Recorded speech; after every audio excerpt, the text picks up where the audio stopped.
네, 오늘 준비한 첫 번째 정치 이슈는 요즘 아주 뜨거운 감자입니다. 원희룡 국토부 장관의 서울 양평 고속도로 사업 백지화 선언인데, 서울 양평 고속도로는 양평 지역민들에게는 정말 오랜 염원의 사업이기도 하고 무려 5년 동안이나 국책 사업으로 진행이 됐었는데 갑자기 이렇게 백지화가 된 이유가 뭘까요? 맞습니다. 서울 양평 고속도로는 거기가 만성 정체 지역입니다. 네. 그래서 지역 주민들한테 교통량 분산을 위해서 그 고속도로가 필요하다. 이게 네. 오랜 수건이었습니다. 그 수건이 한 6년간의 준비를 거쳐서 예타 결정을 해가지고 양서면을 종점으로 해서 계획이 거의 다 완성이 됐었거든요. 네. 그런데 지난해 5월 윤석열 정권 들어서면서 그 종점이 강상면이라는 곳으로 갑자기 돌연 느닷없이 변경이 된 겁니다. 네네.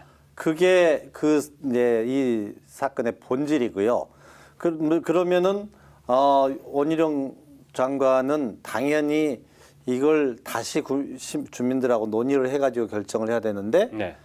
그 변경된 거에 대해서 야당이든 언론이든 굉장히 궁금할 거 아닙니까? 네. 이건 의혹이 있어 보인다. 네. 공교롭게도 그 강상면 주변에 김건희 일가의 땅이 한 29필지, 축구장 크기의 한 9개 정도의 땅이 공교롭게 있었던 겁니다. 네. 재산 공개 때도 안 나온 땅이었어요. 아닙니다. 그게. 고창국계 때 일부가 있었는데 그 뒤에 가족회사, 그러니까 ESIND라는 것은 ES는 장모인 최은순의 스페링을 딴 것 같아요. 네. 인베스트먼트 디벨롭먼트 그 가족회사가 추가로 가지고 있다는 게 발견이 돼가지고 문제가 더 커진 겁니다. 네. 그러니까 당연히 민주당에서는 이게 어떻게 된 거냐, 누가 언제 어떻게 이 종점을 변경했는지 밝혀야 된다라고 했을 거 아닙니까? 그랬더니 원희룡 장관이 느닷없이 이렇게 시비 걸 거면은 네, 안 한다, 백지화 시키겠다, 이렇게 해서 지금 사안이 굉장하게 일파만파로 커지고 있는 네. 그런 상황입니다. 네. 거기에 또 앞뒤가 논리적으로 안 맞는 게 윤석열 대통령의 공약 사항이었고요. 근데 원희룡 장관이 본인이 독자적으로 결정했다. 글쎄요. 독자적으로 이 국책 사업 고속도로를 단독으로 결정할 사항인가요? 예. 이 예산이 1조 8천억이 드는 아, 네. 그렇게 많아요. 국책 사업입니다. 그리고 대통령 말씀대로 공약 사항이었고요. 네. 그리고 주민들하고 아무런 상의 없이 네. 혹은 또 그쪽에 여론 수렴 없이 공론화 과정 없이 느닷없이 장관이 이건 백지화하겠다. 그리고 이거 민주당 나하고 토론하고 자신 없으면 간판 내려라. 이재명 대표하고도 한판 붙자. 이렇게 표현을 했어요. 네. 네. 굉장하게 감정적으로 대응을 한 거죠. 네. 국무위원이 요즘 이제 윤석열 정권에서는 장관들이 직을 걸고 그만두겠다는 분들이 3분이 나타났어요. 네. 한동훈 장관 그랬죠. 네. 박민식 보훈처장이 백세엽 장관이 친일했으면 나 직을 걸겠다. 네. 그다음에 원희룡 장관이 나 직을 걸겠다고 했는데 공통점이 뭔지 아십니까?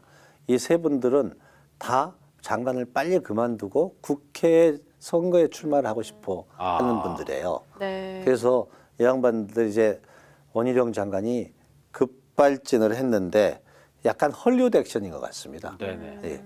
본인은 빨리 지난번에 권영세 통일부 장관이 그만둘 때 본인도 사퇴를 하고 총선 준비를 하고 싶었는데 거기서 제외됐었거든요. 네. 그러니까 이런 기회 때, 그리고 이 사항은 부동산 사항이기 때문에 국민들한테 굉장히 민감한 사항이지 않습니까? 네. 네. 네. 그리고 그쪽에 처가에 땅이 있는 건 이제 빼박이에요. 그럼 뭐 어떻게 할 수도 없는 거 아닙니까? 그러니까 이 사안은 제가 보기에는 이 이슈가 굉장히 길게 갈 사항입니다. 아. 잘못하면은 원희룡 장관이 다 뒤집어질 수 있는 상황이기 때문에 약간의 헐리우드 액션을 통해 가지고 나는 몰랐다, 내가 관여하지 않았다라는 그런 좀 책임 회피성 의도도 있어 보입니다. 네, 정말 의문스러운 상황들이 한두 가지가 아닌 것 같습니다. 그런 상황들에서 조금 상황들에 대해서 설명을 하고 문제를 해결해 나가는 게 맞는 것 같은데요. 어떻게 보면 양평 주민들, 국민들이 지금 피해를 보고 있는 상황인 것 피해자가 같아요. 되어버렸어요. 그렇죠. 거기는 이제 6번 국도인데요. 네. 6번 국도는 인천에서부터 동해안까지 횡단, 우리나라에서 제일 긴 횡단 도로인데 거기 딱 서울 양평 구간이 항상 정체예요. 그래서 그 교통량을 분산하기 위해서 우회로 고속도로를 만들겠다라는 거거든요. 네. 그러니 양평 주민들은 그걸 한 10년 이상을 원했던 수건 사업이기 때문에 이제서야 이게 좀 조금 우리가 교통 편의를 볼 수 있겠다. 저 화면도 나오네요. 네네네. 그런데 이걸 느닷없이 장관이 백지화시키려 버리니까 이건 굉장히 무책임의 극치죠. 네. 장관이 이런 모든 사안을 국책사항을 누가 의혹 제기한다고 해서 모두 다 백지화시켜 버리겠다고 하면은 이게 뭐 국정입니까? 나라입니까? 대단하게 무책임한 행동을 보였습니다. 거기다가 뭐 본인은 저런 그 가족 보유의 땅이 해당되는지 몰랐다. 거기에도 장관직을 걸었는데 이게 또 거짓말인 게 또 드러났어요. 지금 이 사안은 네.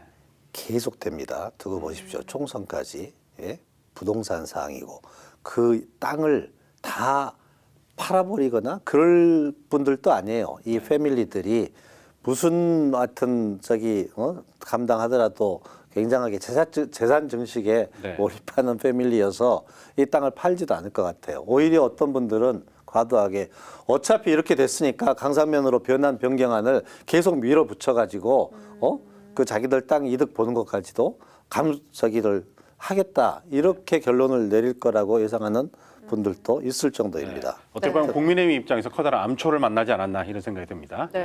암초입니다. 그리고 원희룡 장관은 다음 대선 또 목표가 있기 때문에 아, 네. 여기서 본인이 잘못하면은 이걸 자기의 계속해서 정치 발목을 생명에도 잡게 된다. 영향을 영향을 받을 미친다. 수가 있겠죠. 이런 생각을 해가지고 가서 정치적 승부수를 낸 것 같은데 결과는 자충수가 될 것 같습니다. 네, 윤석열 대통령은 지금 나토 정상회의 참석 때문에 출국을 해 있는 상태인데요. 앞으로 상황 그러면 어떻게 흘러갈까요?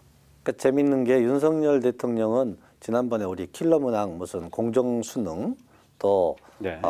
여러 가지 뭐 근로시간 문제, 노조 파업 대업 등 모든 국정에 대해서 만기 칠람하는 형태 아닙니까? 네. 모든 걸 관여를 하셨거든요. 그런데 이건 정작 처가의 문제인데 이런 말씀이 없으세요. 그냥 나토로 떠나가 버렸어요.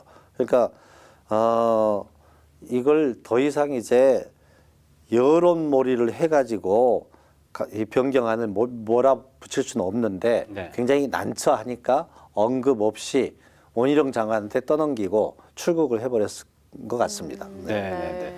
그 이제 유리한 것만 관리하고 약간 이제 직접적으로 탄압 비슷하게 강압적으로 하다가 본인 해당 문제에는 좀 언급이 없었다 이렇게 말씀을 하시는 걸로 정리를 해보도록 하겠습니다. 네. 자, 우리 지역에서도 특혜 의혹이 불거졌습니다. 광산구 소촌농단과 관련된 의혹인데 이제 전 시장 아들이 땅을 구입했다 이런 의혹이 나오고 있죠.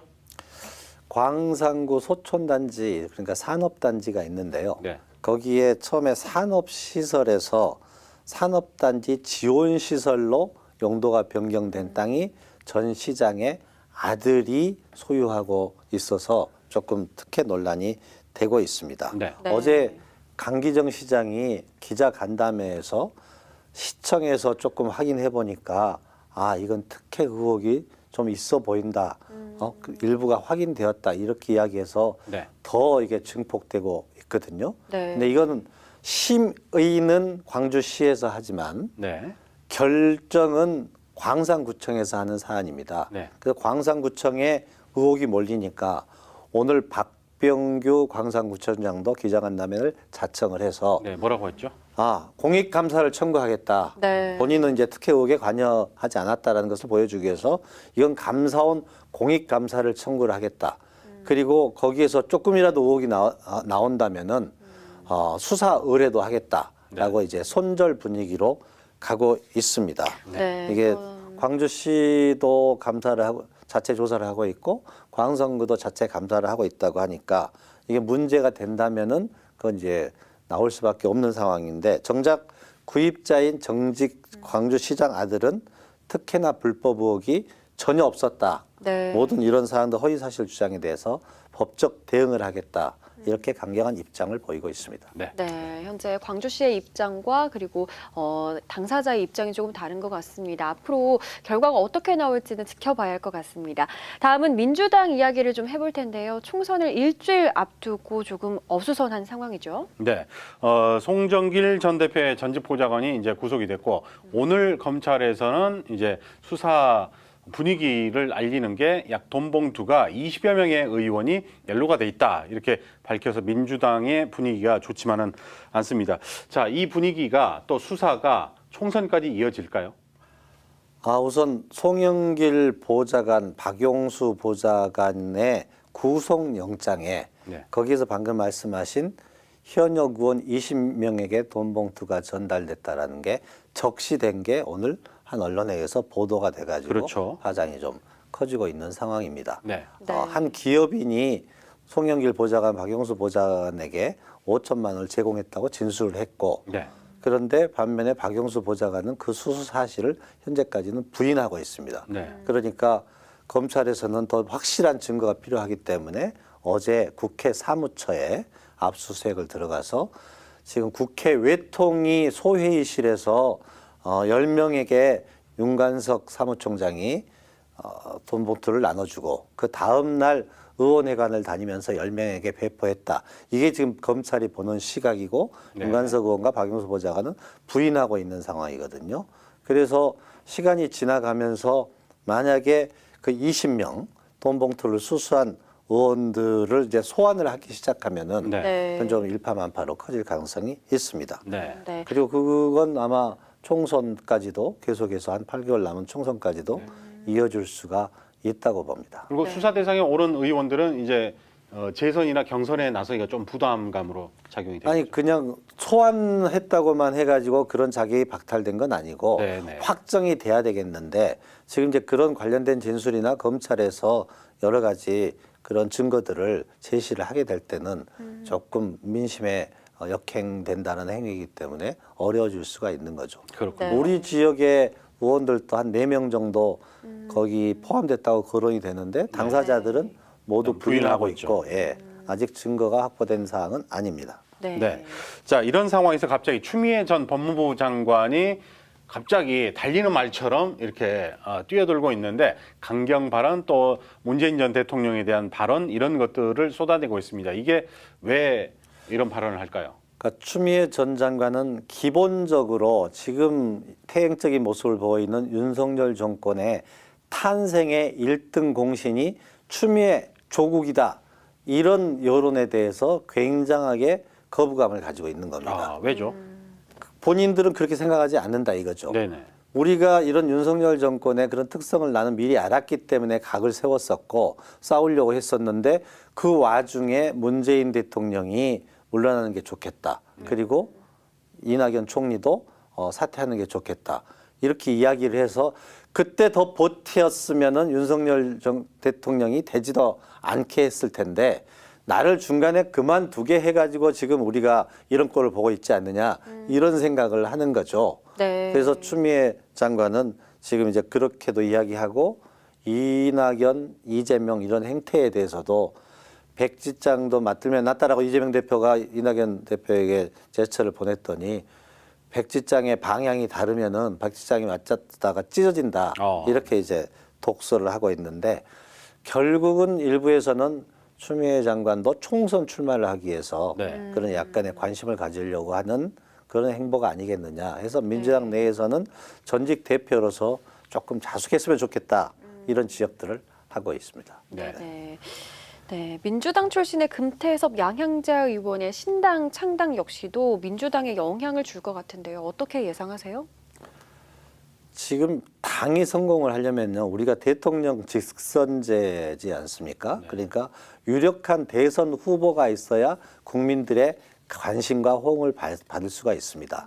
그리고 제3당이 하나면은 또 양당 체제에 염증을 느낀 국민들이 제3당으로 몰리겠지만은 이미 지금 3당을 하겠다는 세력들이 3당, 4당, 5당, 6당까지 나오고 있거든요. 네. 그 세력들이 연대할 수 있는 그런 공통의 노선과 가치 그리고 분위기가 되지 않은 상황이어서 3당이 현실적으로 지금 성공하기는 힘들다고 저는 전망을 합니다. 네. 네. 자, 오늘 이제 민주당의 상황에서 이제 전 대표, 현 대표가 회동을 하기로 했는데 일단은 오늘 날씨 관계로 이게 좀 미뤄졌습니다. 앞으로 그 회동 상황 어떻게 이제 볼 수가 있을까요? 지금 맞아요. 또 오늘 휴대전화로 오늘 속보를 오는데 보고 계시는데 문자가 왔어요. 오늘 예정된 이재명 대표와 이낙연 전 대표의 회동은 호우경보와 그에 따른 수해에 대비하기 위하여 연기합니다. 네. 이렇게 네. 연기가 됐다고 하는데요. 다음에 이제 손 없는 날 좋은 날 만나가지고 네. 막걸리를 다시 먹을 수는 있을 것 같고요. 네. 지금 이낙연 대표와 이재명 대표는 밖에서 보는 것처럼 서로 그렇게 크게 충돌 갈등 관계는 아니라고 저는 봅니다. 왜? 네. 이분들은 대선을 목표를 하고 있기 때문에 그게 대선 앞이라면 서로 이제 충돌 갈등 이게 균열이 돼야겠지만은 네. 지금 총선에서는 여기서 만약에 본인이 한쪽이라도 협조하거나 포용하는 모습을 보이지 않아 가지고 단합하는 모습을 보이지 않아 가지고 균열이 생기면은 그분한테 모든 이제 민주당 당심이나 민심이나 화살이 어떤 날라오겠군요. 화살이 나올 수 있기 예. 때문에 지금 이번에는 만나면은 되게 단합되고 화합된 외관의 모습은 보이게 될 것이다. 저는 그렇게 관측합니다. 네. 자, 이제 마지막으로 후쿠시마 오염수와 관련된 이야기를 여러분께 전해드릴까 합니다. 네. IAEA 사무총장이 한국을 방문했는데 별로 법적인 책임이 없다라는 그런 일본 오염수 방류를 옹호하는 듯한 발언을 했습니다. 이게 중립성 훼손과 관련된 문제 아닐까요? 그렇죠. 지금 과학의 문제를 가장 과학적으로 이야기해야 될 사무총장이 내가 그 오염수를 마실 수도 있다. 또 그리고 오염수에서 수영할 수도 있다. 이런 얘기들을 하고요. 네네. 또 한국 국민들은 오염수보다 북핵을 더 염려를 해야 된다. 이런 이제 정치적인 발언을 해가지고 비공개 민주당 의원 간담회에서 민주당 의원들이 그런 점에 대해서 강력하게 지적을 했다고 합니다. 그래서 네. 지금 이제 돌아갔지만 3박 4일 일정을 마치고 예. 네 우리 민주당에서는 세 가지 대안을 지금 제시를 하고 있습니다. 네. 특위를 좀 잠정 보류를 해달라. 그리고 정부는 국제해양법에 제소를 준비하자. 또 마지막으로는 국제기구 거버넌스를 구축을 해가지고 공동으로 추진하자. 이런 3대 제안을 민주당에서 제시를 했습니다. 네. 네. 자, 어제 그 이용빈 의원을 비롯해서 야당 의원들이 일본을 시찰하기 위해서 방문을 했고 기존에는 정의당도 이제 방문을 했는데 국회의원들이 이렇게 오고 가지만 이렇다 실질적인 대안을 제시하지 못하고 있어요. 등장하지 못한 데는 어떤 이유가 있다고 보십니까? 저는 이제 일본 시민들이나 일본 여론을 환기시키는 효과는 좀 있다고 봅니다.